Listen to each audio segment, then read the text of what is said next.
Nipah ബാധിതയായി Kozhikode medical കോളേജിൽ ചികിത്സയിൽ തുടരുന്ന പാലക്കാട് സ്വദേശിനിയുടെ നില ഗുരുതരം.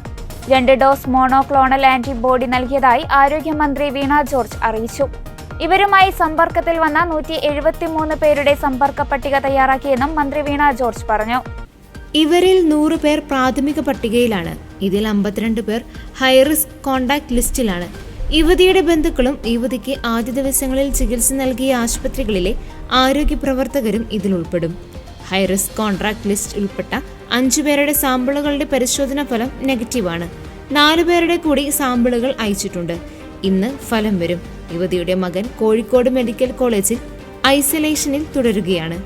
1-ാം തീയതിയാണ് രോഗിക്ക് തീവ്രമായി രോഗലക്ഷണമുണ്ടായിരുന്നത്.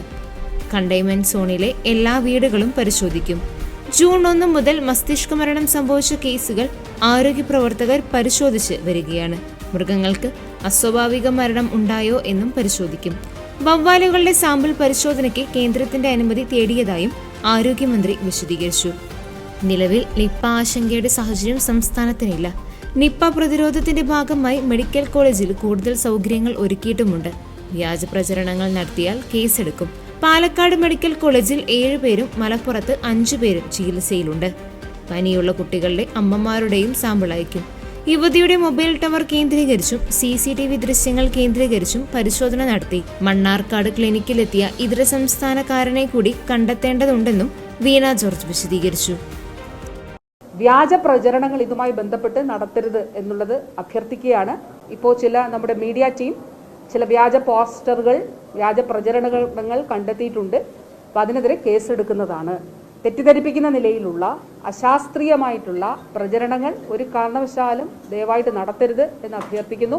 തെറ്റായ പ്രചരണങ്ങൾ ആര് നടത്തിയാലും അതിനെതിരെ നടപടികൾ സ്വീകരിക്കും. തെറ്റായ പ്രചരണങ്ങൾ ആര് നടത്തിയാലും നടപടി സ്വീകരിക്കണം എന്നുള്ളതാണ്. അപ്പോൾ അതുകൊണ്ട് അത് റിപ്പോർട്ട് ചെയ്യപ്പെട്ട് അതിൽ ആവശ്യമായിട്ടുള്ള നടപടികൾ സ്വീകരിക്കുന്നതിന് SPയെ ചുമതലപ്പെടുത്തിയിട്ടുണ്ട്.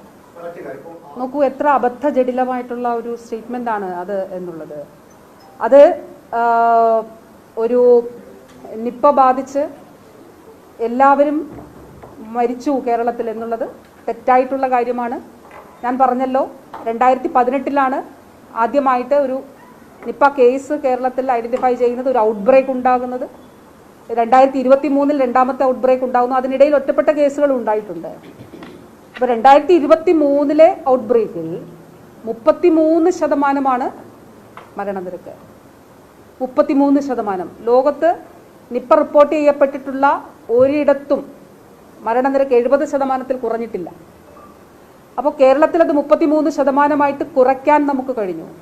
ആദ്യം അത് കണ്ടെത്തി അതിൽ ആൻറ്റിവൈറൽ ഡ്രഗ്സ് ഉൾപ്പെടെ നൽകി ആവശ്യമായിട്ടുള്ള ഇടപെടൽ നടത്തി കൂടുതൽ വ്യാപനം ഉണ്ടാകുന്നില്ല എന്നുള്ളത് ഉറപ്പാക്കിയൊക്കെയാണ് അത് ചെയ്തിട്ടുള്ളത്.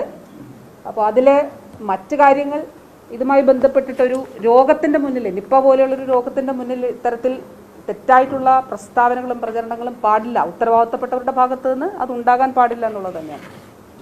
എന്താണെന്നുള്ളത് പരിശോധിക്കാം. ഞാൻ ഇവിടെ ആയിരുന്നല്ലോ. അവിടെ എന്താണ്, അവിടെ HMC ഉണ്ട്, ഹോസ്പിറ്റൽ മാനേജ്മെൻറ്റ് കമ്മിറ്റി ഉണ്ട്, ഒരു തദ്ദേശ സ്ഥാപനവുമായിട്ട് അറ്റാച്ച്ഡ് ആണ്. അതുപോലെ എന്താണ് അവിടെ ഉണ്ടായിട്ടുള്ളതെന്ന് നോക്കാം.